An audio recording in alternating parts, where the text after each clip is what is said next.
নমস্কার, আমি সুকৃতি দান। আশা করি আমরা সবাই ভালো আছেন। আপনারা সবাই দেখছেন অ্যাস্ট্রো সলিউশন। আজকে আমি আলোচনা করব যে মকর রাশি বা লগ্নের ক্ষেত্রে সাময়িক কিছুটা দুঃসময় চললেও, সাময়িক কিছুটা খারাপ সময় চললেও আপনাদের কিন্তু সার্বিক অর্থে অনেক ভালো সময় আসছে। কোন দিক থেকে আপনাদের জীবনে সার্বিক পরিবর্তন করবে, সার্বিক উন্নতি করবে, তা নিয়ে দীর্ঘ আলোচনা করে নেব। কোন জায়গাটার জন্য আপনাদের জীবনে সার্বিক একটা নেগেটিভ সময় চলছে সেটাও কিন্তু বলবো, এবং কিভাবে চললে আপনারা জীবনে সার্বিকভাবে উন্নতি করতে পারবেন সেই ব্যাপারটা দীর্ঘভাবে বোঝানোর চেষ্টা করব। মূল আলোচনার আসার আগে আপনাদের জানিয়ে রাখি, অ্যাস্ট্রো সংক্রান্ত নিত্য নতুন টিপস পেতে আমার এই অ্যাস্ট্রো সলিউশন চ্যানেলটিকে সাবস্ক্রাইব করুন এবং পাশে থাকা বেল আইকনে ক্লিক করুন। চলে আসি মূল আলোচনায়।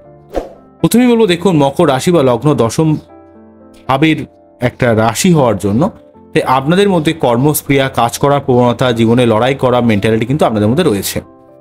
শনি প্রভাবিত হওয়ার জন্য আপনাদের জীবনে কোনো কাজ কখনো সহজে মেলে না। প্রচুর পরিশ্রম করতে হয়, লড়াই করতে হয়। আপনাদের মধ্যে কিছুটা কর্ম করা অর্থাৎ কাজ করার মতো, পরিশ্রম করার মতো মেন্টালিটি রয়েছে।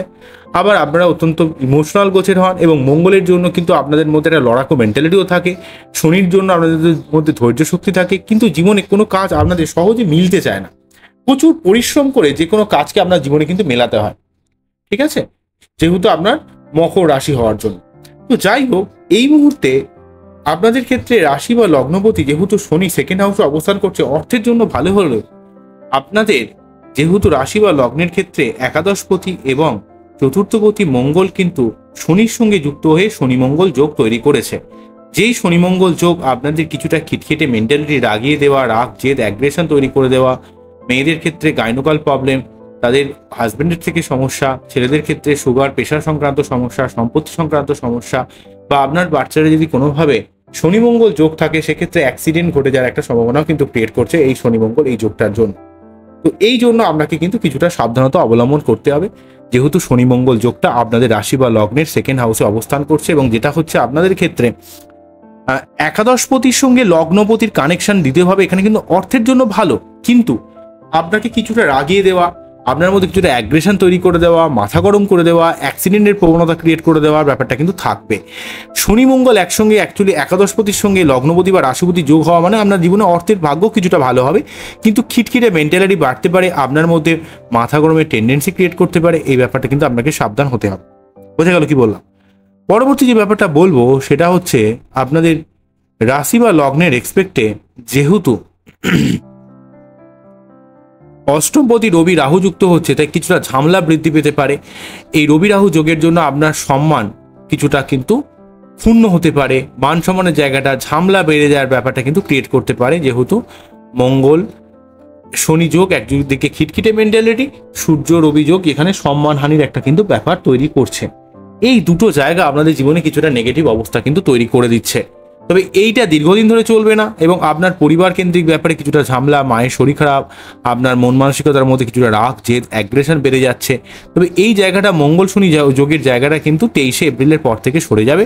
অন্যদিক থেকে রবি রাহু যোগের এই যে গ্রহণ দোষ চলছে, যেটা আপনার যোগ্যতা অনুযায়ী দাম না পাওয়া, আপনার পিতা শরীর স্বাস্থ্যের ব্যাপারে কিছুটা সমস্যা ক্রিয়েট করছে। তবে আপনার বাচ্চাদের যদি শনি মঙ্গল যোগ থাকে বা রবি রাহু যোগ থাকে তাহলে সমস্যাটা অনেকটা বেশি হবে, না হলে কিন্তু এতটা সমস্যা কিন্তু আপনাকে ফিল করতে হবে না। এর জন্য এতটা ভাবার কিছু নেই।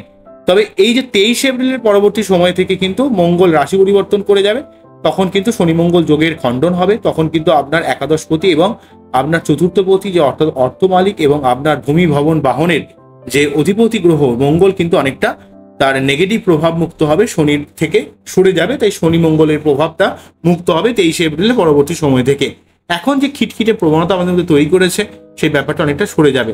তবে যাদের মকর রাশি তাদের ক্ষেত্রে কিন্তু সেকেন্ড হাউসে শনি থাকার জন্য তাদের ক্ষেত্রে কিন্তু 7.5 লাস্ট ফেজ চলছে। এই ফেজটা কিন্তু 2025-এ কিন্তু শেষ হবে। আপনাদের ক্ষেত্রে 2025-এর 29শে মে কিন্তু এই লাস্ট ফেজ অর্থাৎ থার্ড ফেজটা কিন্তু চলছে।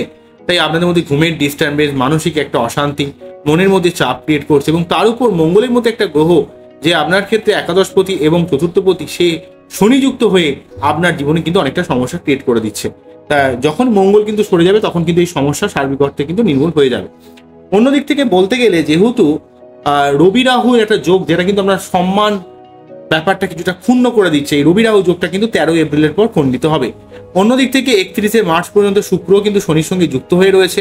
শুক্র শনি যোগ কিন্তু আপনাকে কিছুটা ভোগের দিকটা, কিছুটা আপনার জীবনে স্যাটিসফ্যাকশনের জায়গাটাতে কিছুটা অভাব তৈরি করে, বা আপনার সুখের জায়গাটা কিছুটা বাধাপ্রাপ্ত করে, আপনার ইলেকট্রনিক্স গ্যাজেটগুলো কিছুটা সমস্যা ক্রিয়েট করতে পারে শুক্র শনি যোগের জন্য। এই ব্যাপারে আপনাকে সাবধান হতে হবে, আপনার ভোগের জায়গাটা ডিস্টার্ব করতে পারে। তবে মঙ্গল শনি যোগটা যতটা নেগেটিভ, 23শে এপ্রিলের পর থেকে মঙ্গল রাহুর সঙ্গে যুক্ত থাকার জন্য তখন মাথা গরম প্রভাবটা বেড়ে যাবে। তবে মঙ্গল শনি যতটা নেগেটিভ, মঙ্গল রাহু কিন্তু ততটা নেগেটিভ নয়। তবে মঙ্গল রাহু যোগটা কিন্তু অঙ্গারক যোগ, কিন্তু মানুষের মাথা গরম খিটখিটে মেন্টালিটি তখনও বাড়ায়। কিন্তু মঙ্গল শনি যোগ যতটা আপনাকে রাগিয়ে দিচ্ছে, ততটা কিন্তু রাহু মঙ্গল অতটা নেগেটিভ হবে না। তো যাই হোক, এই ব্যাপারগুলোর জন্য আপনাকে কিন্তু প্রতি শনিবার আপনাকে নিরামিষকে শনি মন্দিরে পুজো দিতে হবে, প্রতি মঙ্গলবার 3বার করে হনুমান চালিসা পাঠ করতে হবে, এবং প্রতিদিন সূর্য প্রণাম করতে হবে। এগুলো কিন্তু ডেফিনেটলি আমরা করতে হবে, কেননা মঙ্গল এবং এখানে সূর্যর কিন্তু কিছুটা সমস্যার মধ্যে পড়ে রয়েছে।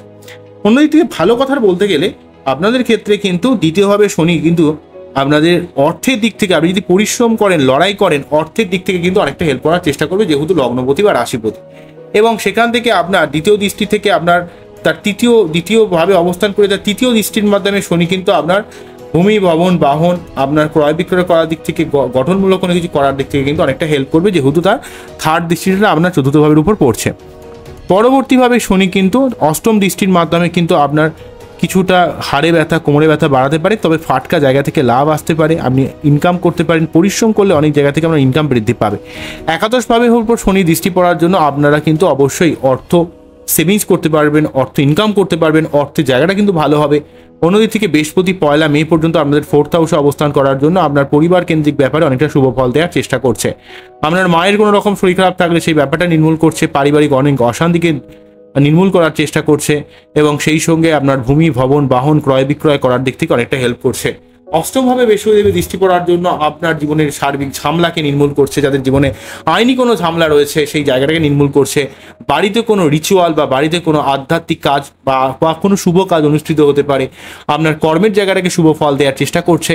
এবং সেক্ষেত্রে বৃহস্পতিদেব আপনাদের রাশি বা লগ্নের ক্ষেত্রে যেহেতু দেখতে পাচ্ছি যে দ্বাদশ ভাবের উপর দৃষ্টি প্রদান করে দিচ্ছে এবং তার নিজের ঘরে দেখছে, তাই আপনার বিদেশ যাত্রা, বিদেশ থেকে অর্থ ইনকাম, বা আপনার জীবনে অনেক জায়গা থেকে কিন্তু ফাটকা লাভ, আপনার জীবনে কিন্তু প্রাপ্তিযোগের সুযোগ, বা আপনার জীবনে মোক্ষ লাভ করা, উচ্চশিক্ষা গবেষণার দিক থেকে কিন্তু অনেকটা হেল্প করছে। 1 মের পরবর্তী সময় থেকে যদি বলি, তখন কিন্তু বৃহস্পতিদেব কিন্তু রাশি পরিবর্তন করে যাবে। বৃহস্পতিদেব রাশি পরিবর্তন করে কিন্তু আপনাদের রাশি বা লগ্নের ক্ষেত্রে, আপনাদের রাশি বা লগ্নের ক্ষেত্রে যেটা পঞ্চমভাবে অবস্থান করার জন্য আপনার প্রেম, ভালোবাসা, সন্তান, ব্যবসা, আপনার বুদ্ধি ইমপ্লিমেন্টেশন, আপনার পরাক্রমতা জায়গাগুলো কিন্তু অনেকটা ভালো ফল কিন্তু লাভ করবেন। অন্যদিক থেকে বৃহস্পতিদেব যেহেতু আপনার এখান থেকে আপনার পঞ্চম দৃষ্টির মাধ্যমে আপনার অষ্টম ভাবের উপর দৃষ্টি দিচ্ছে, অষ্টম ভাবের উপর বৃহস্পতি দৃষ্টি দেওয়ার জন্য আপনার জীবনের সার্বিক পঞ্চম ভাবের অবস্থান করে নবম ভাবের উপর দৃষ্টি দেওয়ার জন্য আপনার ভাগ্যের উন্নতি করবে, কর্মের উন্নতি করবে, পিতার থেকে অনেক হেল্প পাবেন। আপনার ভাগ্য, আপনি যেটা ভাগ্য বলে যেটা মনে করছেন সেই জায়গাটা কিন্তু সার্বিক উন্নতি হবে।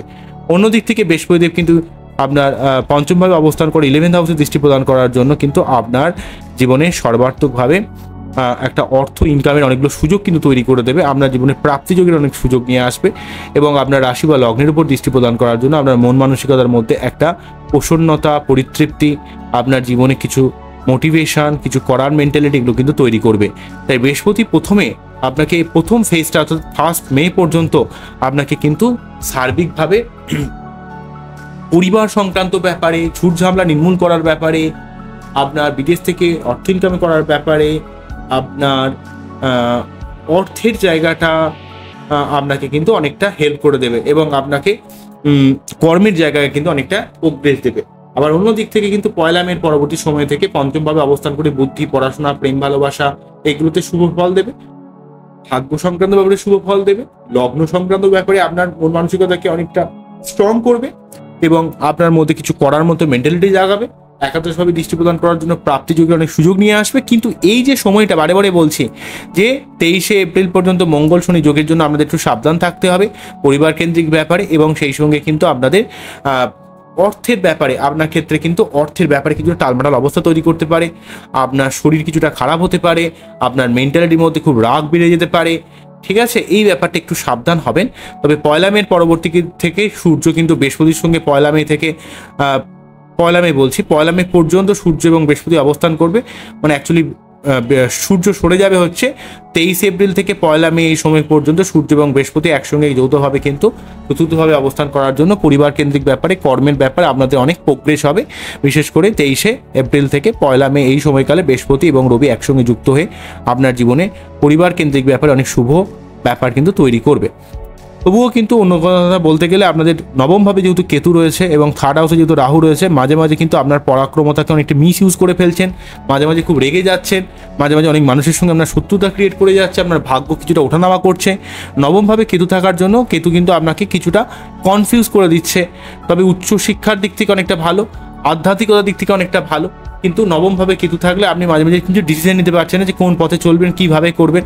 তো এই জন্য আপনাকে কেতুর মন্ত্রপাঠ লং টার্ম বিশ্লেষণ করা উচিত, কেননা এই কেতু রাহু 3য় নবম অ্যাক্সিসে থাকবে হচ্ছে পার্ট চার্টে আপনাদের গোচরের কথা বলতে গেলে। এটা হচ্ছে আপনার 2025-এর 18ই মে পর্যন্ত, 2023-এর অক্টোবর থেকে 2025-এর 18ই মে পর্যন্ত প্রায় অবস্থান করছে। বুঝতে পারছেন, দীর্ঘকাল ধরে থাকবে, 1.5 বছর ধরে থাকে, মোটামুটি অনেক দিনই হয়ে গেল, প্রায় 3-4 মাসের মতো কেটে গেল, আর বছরখানেক মতো অবস্থান করবে।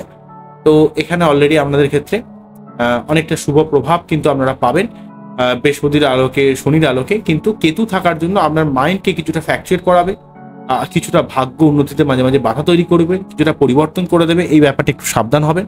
তো যাই হোক, আমার এই অনুষ্ঠানটিকে আপনাদের কতটা ভালো লাগলো অবশ্যই কিন্তু আমাকে কমেন্ট সেকশনে জানাবেন।